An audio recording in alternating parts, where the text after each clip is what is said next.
Papua New Guinea is preparing to roll out the red carpet for the Pope's arrival on Friday night. As part of an 11-day multi-country papal trip, the Pope will visit the PNG capital Port Moresby and Vanemu from September 6th to 9th. About 30% or 30 million people in PNG are Catholic. Already, more than 37,000 people have registered to attend Mass, and there's a major focus on giving unemployed youth hope. Chairman of the organising committee, Bishop Rosario Menezes, told Alicia Foon the Pope is expected to meet PNG's Prime Minister James Marape, thousands of street children, bishops and priests, as well as Pacific leaders. People are very much excited. I am just coming from the stadium. They were practicing for Sunday's Mass, and the stadium is already half full. There were so many people. Everybody wants to be involved in one way or the other. There is a lot of excitement, not only here in capital city Port Moresby, but also in all the dioceses. The pilgrims, the faithful, they have started their journey from all the different dioceses to come to Port Moresby. Some are going to Vanemu, those who are closer to Vanemu, but most of the faithful are traveling to Port Moresby. There is a lot of excitement. The streets have been decorated, and I think we are very much looking forward to roll the red carpet for His Holiness Pope Francis. It sounds like it, absolutely. Tell me, when does the Pope arrive? And can you walk me through what the welcome ceremony and his time there will be like?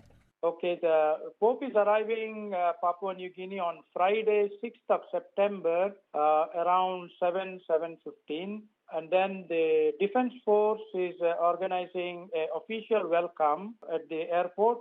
There is a 21-gun salute from the Defense Force, and there is exchange, the singing of national anthems, and exchange, introducing the protocol and the guests from Vatican, as well as the ministers here in Papua New Guinea. So that will be a short ceremony at the airport. We have a international APEC terminal, which is newly built during the APEC meeting here in Port Moresby. So all the ceremony will be taking place at that place. And then on Friday, after the welcoming ceremony, Pope Francis will go to the Nunciature, where his official residence. He will stay in the Nunciature for the duration of the time that he is here in Papua New Guinea. On Saturday, he has the first engagement to go to the government house to meet the Governor General, and then they have a few minutes of talk, private conversation. They exchange gifts, and the Governor General will introduce his family to Pope Francis. And then from there, Pope Francis will be taken to APEC House, the place which was built for the APEC summit. Pope Francis is supposed to meet all the dignitaries, the politicians, the leaders in the civil society, diplomatic corps, businessmen and women, and then a few people from the church side as well. There are about 300 to 400 people will gather at the APEC House, where Pope Francis is expected to give a message to the whole country and the whole world. And we have about 80, I think more than 80 journalists from different countries, different organizations. So they're all, some of them have already arrived. Some are coming from with the papal entourage. So after this APEC meeting, during the meeting, there is also a side meeting with a few minutes with the leaders of the Pacific countries. Our Prime Minister James Marape, he has invited some of the leaders from the Pacific countries. So they will, I think 4 or 5 of them have already confirmed their presence. So he will have a short meeting with these leaders from the Pacific countries, and then that will conclude. And then, of course, Bachemano, the shake hands with some of the people who are present there. We have a special meeting we call Youth Festival as a concluding program on Monday. So this is all with the youth. They are preparing. We have registered about 17 to 18,000 youth for this program. I think, but the stadium will be full. So specifically to give importance to youth, because the Catholic population in Papua New Guinea, or the general population in Papua New Guinea, is very young.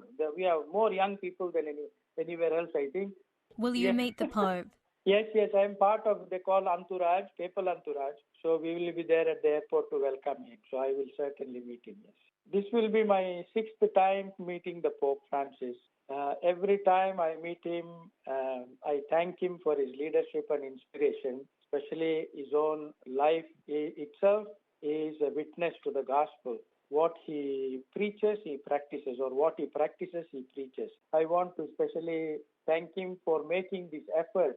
He is 87, turning close to 88, having health issues, but still taking at this age this longest trip to Asia and Oceania. So this is really shows that as he was talking about peripheries from the beginning of his papacy, I think he is showing in his in action that he really cares about the peripheries. And also one thing I forgot to mention, he's going to a small town called Wanimo. Yes, tell me about that. Yes, it is a town closer to Jayapura, the border with Indonesia and Papua New Guinea. So he's going there. I think he will be the only Pope who will be going to Wanimo. For us, while organizing this trip, that was the most difficult part to organize in terms of security, in terms of logistics. That was difficult, but now people are all helping. The local government also is very much involved. So that's why this trip was we were able to organize this trip. Meanwhile, people are being warned about ongoing fuel shortages in PNG, which may disrupt domestic travel, including air travel at short notice. The last visit of a pope to Papua New Guinea was John Paul II in 1995.